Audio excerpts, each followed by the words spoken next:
Olá, muito boa noite para você. Agora são 9 horas e 5 minutos. Está no ar ao vivo mais uma edição do programa Sala Debate. Esta noite vamos falar sobre o mercado imobiliário no Brasil. Você que está aí buscando o sonho da casa própria, ou está pagando financiamento, ou ainda está vivendo de aluguel, ou ainda está querendo também conversar com parte da família para decidir o futuro da sua moradia nos próximos 5, 10 anos, aproveite esta oportunidade e participe do programa. Olha só, o Prêmio Nobel de Economia em 2013, o americano Robert Shiller, fez uma afirmação que vai trazer um pouco de debate para o programa de hoje. Ele afirma, entre outras coisas, que o Brasil vive o prenúncio de uma bolha imobiliária. No programa de hoje, nós vamos tentar entender um pouco mais do que significa esse momento pelo qual está passando a economia brasileira, sobretudo com relação ao setor imobiliário. Em outros países, há bem pouco tempo, nos idos de 2008, 2009, os Estados Unidos passaram por um momento bem parecido com relação à oferta de crédito e aumento da inadimplência no pagamento das hipotecas americanas. Hoje, a gente vive um momento no Brasil de estabilidade econômica, um crescimento relativamente baixo e de ascensão de moradores da classe média. Vamos tentar então entender o que está acontecendo para que o preço dos imóveis tenha saltado em praticamente todas as capitais do país. Você que mora no Rio, em São Paulo, Curitiba, Salvador, Recife, deve estar aí se familiarizando com parte desse meu discurso. Para essa conversa, eu recebo aqui no estúdio o Leonardo Schneider, ele que é representante do Sindicato da Habitação do Rio de Janeiro. Também o Luiz Carlos Ewald, ele que é professor de Finanças da Fundação Getúlio Vargas aqui do Rio. E o Laudimiro Cavalcante, representando o Conselho Regional dos Corretores de Imóveis. A você de casa, sempre o nosso convite, participe deste programa, acesse já as redes sociais, o Twitter, o Facebook, o site do Canal Futura, já estão na sua tela. A partir desse momento, pode compartilhar conosco a sua experiência com relação ao crédito imobiliário. Para início de conversa, vamos dar uma olhada numa reportagem para que você possa entender um pouco mais sobre esse assunto. O mercado imobiliário americano ainda tenta se recuperar dos estragos provocados pela bolha que estourou em 2008. Lá, o crédito fácil, aliado à especulação e à inadimplência, detonaram a crise que repercutiu em todo o mundo. Por aqui, a disparada nos preços dos imóveis anda preocupando consumidores e especialistas do setor. Em algumas capitais, como Rio e São Paulo, o preço de casas e apartamentos mais que dobrou nos últimos 5 anos. Para se ter uma ideia, uma cobertura na praia de Ipanema, na zona sul carioca, já foi colocada à venda por 66 milhões de reais. O governo brasileiro e os bancos têm facilitado a realização do sonho da casa própria, por meio de financiamentos e empréstimos. Só em 2013, a Caixa Econômica Federal registrou o valor recorde de mais de 134 bilhões de reais em linhas de crédito imobiliário. Apesar da alta exagerada dos imóveis, a taxa de inadimplência na Caixa não chega a 2%. No Brasil, a população cresceu, a renda também, mas a oferta de imóveis não acompanhou. E hoje há um déficit de 6 a 7 milhões de moradias. Além disso, a realização de eventos esportivos como Copa do Mundo e Olimpíadas também tem contribuído para a supervalorização dos imóveis. Mas estaria o Brasil perto de uma bolha imobiliária? Pode-se comparar a nossa realidade com o episódio americano? Muito bem, vamos tentar responder algumas dessas perguntas. Em primeiro lugar, queria dar boa noite aos nossos convidados, Leonardo, Luiz Carlos, Laudimiro, muito boa noite, obrigado pela presença. Queria ter de vocês um pouco essa primeira reflexão, né? A gente termina essa reportagem lançando ali um questionamento: em que momento está o Brasil nesse sentido, né? Há um comparativo com a economia americana, é claro que qualquer comparação deve ser sempre muito cuidadosa, são realidades diferentes, mas houve um episódio em 2008 e 2009 nos Estados Unidos que gerou impactos no mundo inteiro. O Brasil hoje, pela alta no preço dos imóveis e pela quantidade de pessoas pagando financiamento, corre o risco de, a curto prazo, viver uma situação parecida? Muito boa noite, Leonardo. Brito, boa noite. A gente pensa o seguinte: é claro que essa comparação é normal. Um país como os Estados Unidos, uma referência mundial, uma economia com a pujança americana, norte-americana, mas o cenário aqui no Brasil, no nosso país, é um pouco diferente do que aconteceu em 2008, 2009, com a crise do subprime. Uhum.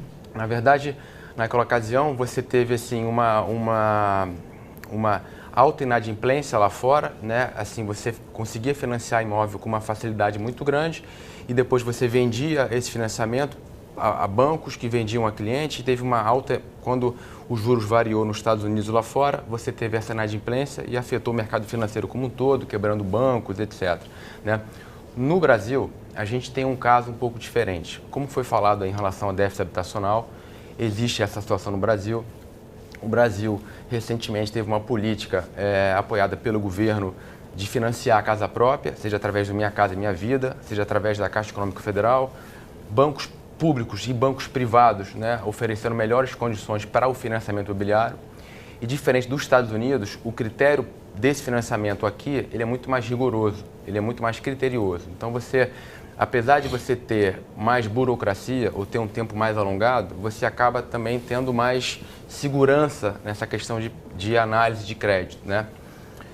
A gente entende o seguinte, que o crédito é fundamental para um mercado imobiliário aquecido. E o que o Brasil está vivendo nos últimos anos para cá é mais crescimento desse financiamento imobiliário. Luiz, boa noite para você. Concorda com ele? Acha que a gente está vivendo um momento realmente de transição, mas que não se caracteriza de fato uma bolha? Eu acho que a gente tem que, já citar os Estados Unidos, e passou aquele filme, né? Tem ali uma palavra que é a mesma, especulação. Alguém é capaz de botar a mão no fogo e dizer que não houve especulação no Brasil, nos imóveis? Eu queria então, me explica. Discordar. Eu queria discordar. Vamos lá. A gente conhece algum mercado, algum ativo que ganhe 20% no ano? Alguma coisa está errada. Então é isso que as pessoas têm que parar para pensar. Rio de Janeiro, então, nem se fala. Só um instantinho. Claro. E misturar com Minha Casa Minha Vida é o departamento. O padrão de Minha Casa Minha Vida é 150, 170 mil reais de teto para Minha Casa Minha Vida financiada. A base filosófica e política de Minha Casa Minha Vida é casa dada, quase dada, tem que pagar uma merreca a fundo perdido e é outro departamento. Isso é o zero. Agora, Minha Casa Minha Vida, por aquisição, é nessa faixa, 130, 140, 150 mil reais de financiamento, de acordo com a capital, o Estado. E nessas condições, esse preço ficou contido e não houve muita especulação. A especulação que a gente fala, o risco de bolha é no oba-oba. Então vamos passar, eu já falei com o Leonardo, com o Luiz, deixa eu só passar a palavra, dar uma boa noite ao Laudimiro Cavalcante, representante aí do Conselho Regional dos Corretores de Imóveis. Laudimiro, não tem como a gente não passar a bola, né? A gente está aí com uma fala do Luiz de 20% no ano, nenhum outro setor claro. Passa por uma alta como essa. Boa noite, o setor Brito. De imóveis está vendo que não, né? Boa noite, Brito, para você. Boa noite, Leonardo. Boa noite, professor Luiz Carlos. Eu, em nome do Cresce, Conselho Regional dos Corretores de Imóveis, quero agradecer a oportunidade de esclarecer, ajudar, contribuir um pouco para a população, para o telespectador, esta imagem que está passando para a população de bolha imobiliária, comparando, trazendo o exemplo americano, não tem a menor chance de bolha imobiliária no Brasil. Em primeiro lugar, em 2008, essa crise de 2008 para 2009, não foi uma bolha imobiliária, foi uma bolha financeira atrelada ao mercado imobiliário, como muito bem explicou o Leonardo. A subprime é a facilidade do financiamento, repasse, mais repasse. Pegava um imóvel em 30, 40 anos de financiamento, repassava, o outro não tinha renda, passava para o outro. Isso que estourou. Na verdade, os economistas passaram a chamar de bolha imobiliária quando nasceu uma bolha financeira. Uma bolha financeira. Eu lamento, porque isso está trazendo... Você falou aí do Prêmio Nobel. Ele deu 2 entrevistas.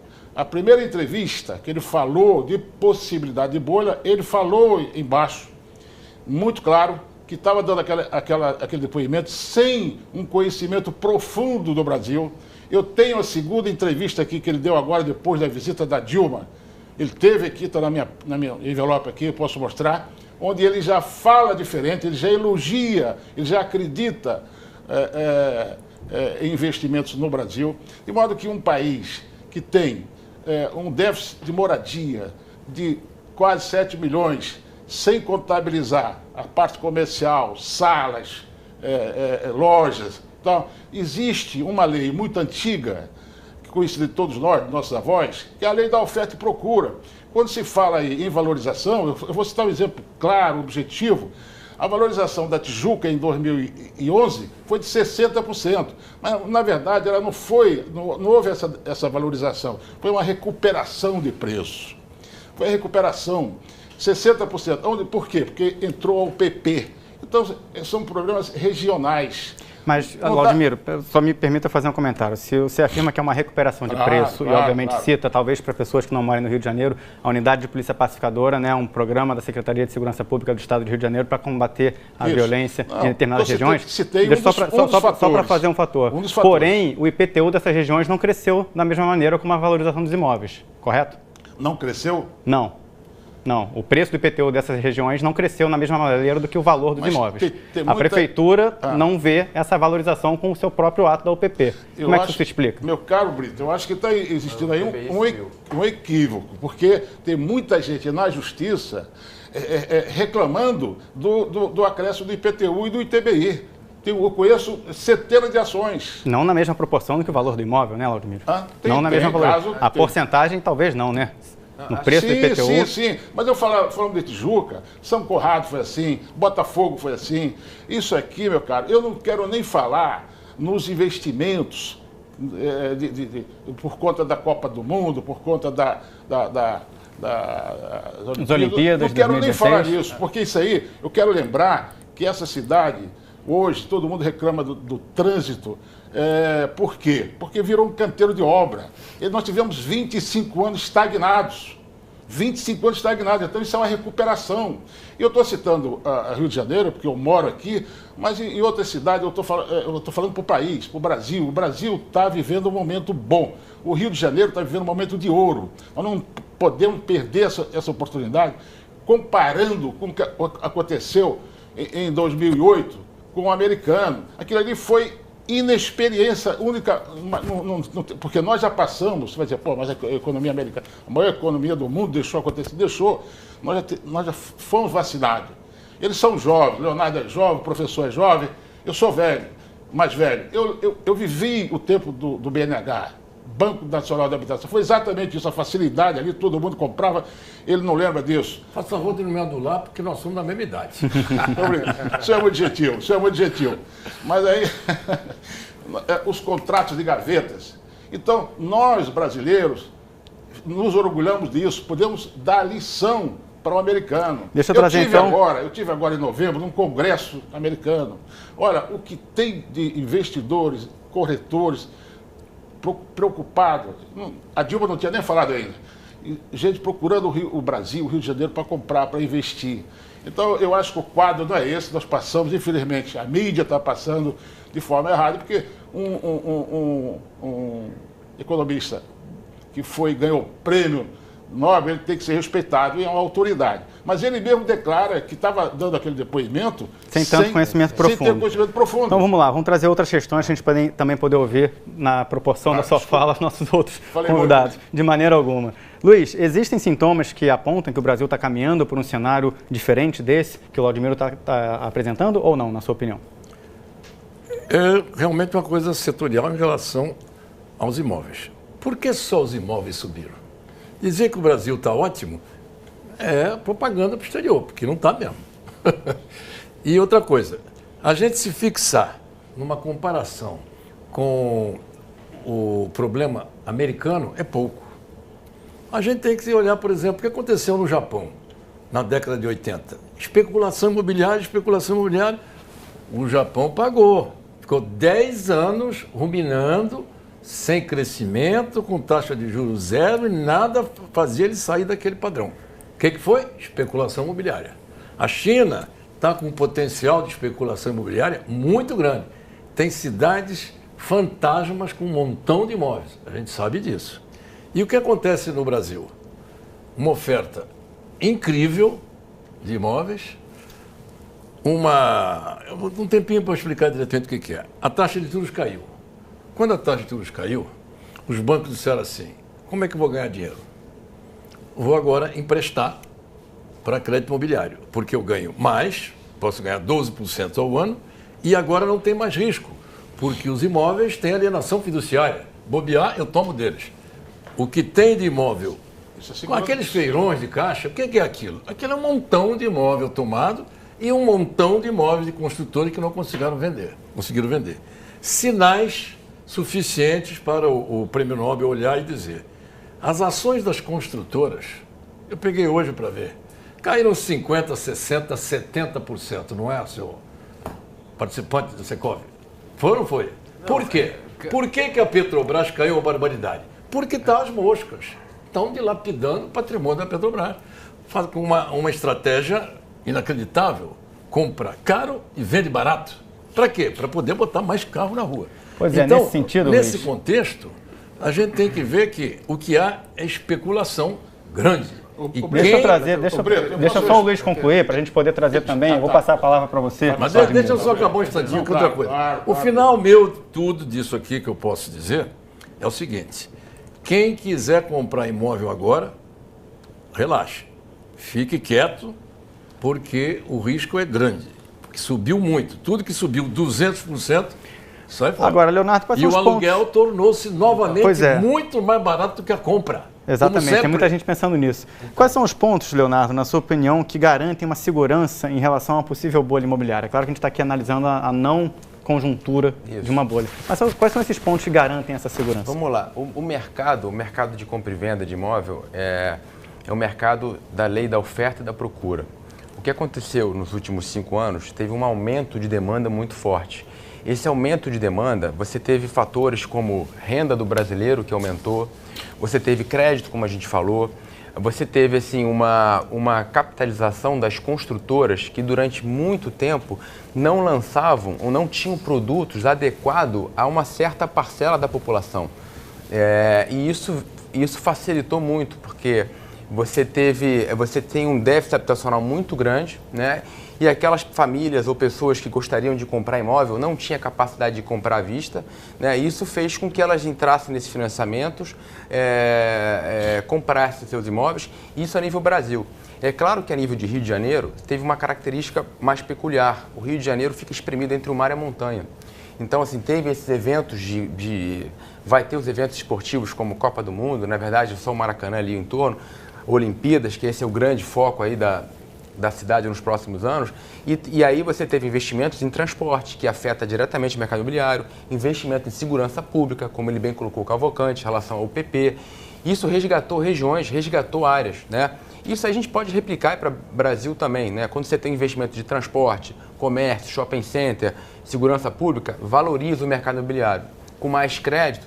Então a gente entende o seguinte: a demanda ainda está forte, você ainda encontra, assim, claro o seguinte: toda a valorização que aconteceu nos últimos 5 anos para cá, de 200, em média, 225%, como você colocou, aqui no Rio de Janeiro, ou outras cidades um pouco menos, a gente vê que talvez não se repita, ou não vai se repetir. Está havendo uma acomodação, um ajuste, mas isso está muito distante de se falar uma bolha. Primeiro que o termo bolha, para o Brasil, assim, a gente não entende que é o termo mais adequado. O que teve uma valorização, né, baseado em critérios palpáveis de aumento de demanda, de procura. Claro que dentro desse mercado tem especulação, como tem no mercado financeiro, um ou outro que também quer entrar, quer vender, etc., mas muito pequena. Porque quem está comprando primeiro, não tinha moradia, né, tem renda, o desemprego está quase aí pleno emprego, né, não tem medo de perder emprego, apesar da economia estar crescendo aí pouco, PIB crescendo pouco, juros crescendo. É um cenário que daqui para frente seja um pouco diferente, mas para esse ano agora, 2014, a gente entende que ainda não é a hora de se cair preço, de se renegociar. A gente entende que ainda tem um aquecimento aí. Tem um cidadão que obviamente conhece muito de queda e alta de preço, né, que é o Carlos Quanti, que é investidor imobiliário de Curitiba, que vai justamente participar do programa agora pela internet. Carlos, muito boa noite, tudo bem? Muito obrigado pela participação no programa de hoje. Boa noite, tudo bem? Como estão vocês aí? Companheiros, participantes? Estamos bem aqui, todos com a casa própria dentro do estúdio, mas não necessariamente sabendo se é um momento favorável ou desfavorável para o cidadão brasileiro, né? Queria ouvir a sua opinião, Carlos. A gente sabe que você investe nesse setor, né? Está aí decidindo se tornar um investidor imobiliário. Por que você entrou nesse setor e como é que você avalia um momento como esse? Para quem está investindo como você, comprar na baixa, vender na alta? Muito boa noite. Boa noite. Essa questão de comprar na baixa e vender na alta, eu classificaria isso de outra forma. Eu, por muitos anos, trabalhei na área de vendas e eu tenho o seguinte ponto de vista, que um bom negócio, ele começa com uma boa compra. Então, antes de mais nada, nós temos que classificar da seguinte forma: o investidor nunca vai ser aquele que vai comprar um imóvel ali no plantão de vendas. Ele vai negociar diretamente com o dono da empresa ou diretamente com a alta direção da empresa, mas ele não vai comprar sendo atendido por um corretor. Então, nós temos que avaliar da seguinte forma: inicialmente, vamos comprar bem. Então, a partir do momento que você compra bem e consegue vender dentro do mercado, do valor de mercado, você está fazendo um bom negócio. Agora, o companheiro anterior aí, ele falou que nós tivemos, nesses últimos tempos, o pessoal que apenas foi a especulação. O pessoal que ficou entusiasmado, falou assim: bom, eu vou comprar, vou pagar durante o período de construção, na hora que o imóvel ficar pronto, eu revendo e dobro, por exemplo, essa parte inicial que eu investi. E daí eu passo para frente e fiz aí 50, 20, 30, 80% em um ano ou 2 anos que seja. Esse, então, é um aspecto que tem que ser bem destacado. Segundo, com relação, eu quero dar minha opinião também, com relação à bolha, eu não acredito em bolha. Aqui no Brasil não vai existir de bolha. O que vai acontecer, e já está acontecendo, é que os imóveis estão, no bom termo popular, estão micando na mão das construtoras. Então, as construtoras estão tendo que receber de volta muitos imóveis daqueles especuladores. Porque o investidor, nesse momento, assim que eu também entendo isso, nesse momento é um momento de calma para o investidor. Mas está sendo um momento favorável para você, profissionalmente? Você está percebendo que nesses últimos 5 anos a sua carreira conseguiu dar um salto por conta dessa situação de mercado ou não? A minha carreira de investidor, ela conseguiu dar um belíssimo salto, vamos dizer, de 2 anos para trás. Então, eu entrei no ramo com investimento de imóveis, porque eu fiquei muito decepcionado no final de maio de 2002, quando o Banco Central fez um ajuste a valor de mercado dos papéis de renda fixa. Eu nunca podia imaginar que papel de renda fixa tivesse sujeito a um acontecimento desses. E de um dia para o outro, por conta de uma canetada do Banco Central, eu vi vários papéis de renda fixa que eu tinha despencarem. Então, na hora que eu fiz a contabilização de tudo, eu falei: não, peraí, vamos seguir agora os conselhos que minha mãe sempre me passava: nunca coloque os ovinhos na mesma cesta. Isso realmente é uma atitude prudente. Carlos, vou pedir para você continuar na linha com a gente, só para trazer um pouco do debate aqui para os nossos convidados. O Aldemiro queria falar já há algum tempo e eu estou com a missão de passar a palavra a ele. Por favor, Aldemiro. Muito obrigado, Beto. Eu quero só não discordar um pouco do professor. Pode discordar por completo, se se sentir assim mais à vontade. À vontade. Que beleza, que beleza. Olha só, ele fala em especulação imobiliária. Eu não chamo isso de especulação porque o índice... O que é especulação? Ele cita o Japão, pode ter acontecido lá. Aqui no momento não acontece isso, porque o especulador é aquele que compra, mas daqui a pouco revender. É um percentual muito baixo que faz isso, hoje, muito baixo, não chega a 5%. Acontece que ele compra e não está conseguindo vender. Isso que é muito baixo. Professor, como ele falou, o estoque das construtoras está muito grande. Eu vou aproveitar que ele entrou no embate. No embate. O professor, o senhor concorda que os imóveis de 2 anos para cá, 1 ano e meio, subiu muito, né? Demais. Demais. No Brasil inteiro. Pois é. Deixa eu dar um depoimento aqui que o senhor não vai gostar muito, não. Eu saí da Barra da Tijuca há 1 ano e meio, 1 ano e quase 2 anos atrás, para assistir uma palestra sua. Do Expo Money. Foi. Muito bem. Assistindo essa palestra, o senhor deu lá para 60 pessoas, eu era uma dessas pessoas, o senhor deu um depoimento lá, está gravado, dizendo o seguinte: se alguém aqui, o senhor repetiu hoje aí, se alguém aqui quiser comprar imóvel, não compre. Aplique no mercado financeiro, porque o imóvel vai baixar. Então eu quero dizer para o senhor, professor, com todo respeito, que a sua bola de cristal, ela tem que ser trocada, ela não está boa. Tem que passar. Eu vou agora, o imóvel no Brasil, ele está agora entrando numa fase bastante profissional, equilibrado, então vai valorizar esse ano entre 7% e 8% além da inflação. 7% e 8%. Essa é a minha bola de cristal e vai funcionar. Estou citando isso, média, porque o Rio de Janeiro vai chegar a 12%, 11%, 12% de valorização. A minha bola de cristal, eu assumo. A sua não está boa. Eu trocaria. Eu trocaria. Porque o senhor falou há 2 anos atrás que o imóvel não ia aumentar. Eu assisti, eu gravei, eu estava lá. E depois o senhor, hoje, diz que aumentou absurdamente. Então, há uma, desculpa a maneira, mas o debate você falou que era salutar, eu acho que até um pouco de contradição. Desculpa, eu não estou desrespeitando o professor, mas eu acho que... Absolutamente, Cavalcante, nada disso. Peço até desculpa. Você pode ter toda a razão. Eu já tenho algum... Eu estou criticando o aumento exagerado dos imóveis no país inteiro, porque eu viajei, exatamente por causa da Ecofumânia, no país inteiro. Fortaleza é uma barbaridade. Eu também. Recife é uma barbaridade. Eu sou do Confesso Federal, eu viajo no Brasil inteiro. Salvador uma barbaridade. Rio de Janeiro, Porto Alegre, Niterói. E uma grande parcela, mas e olha só, a recuperação da economia do país, professor. O país hoje é um porto seguro. Construção sem vender? Quantos imóveis estão quem é que me diz fechados, comerciais? Os bons lançamentos, o Leonardo não trabalha muito nessa área, mas eu tenho contato. Os bons lançamentos estão vendendo aí num coquetel, num jantar. Você acredita? Tá bom, acredito. Eu acredito. Meu recado é só o seguinte. Mais uma vez, o aluguel está muito mais barato do que os juros do financiamento. Então, aluguel é jogar dinheiro fora e pagar juros, não é jogar dinheiro fora, é o dobro. Eu vou deixar vocês com essas perguntas no ar, porque os nossos telespectadores estão fazendo muitas perguntas aqui. A gente, obviamente, pelo calor do debate, a gente não conseguiu passar todos. Eu vou fazer um rápido intervalo, pedir para o Carlos, que está aí pela internet nos acompanhando, permanecer na linha, que no próximo bloco a gente volta a falar. O tempo é curto, eu vou tentar parar de falar para poder aproveitar mais vocês. A gente volta já já.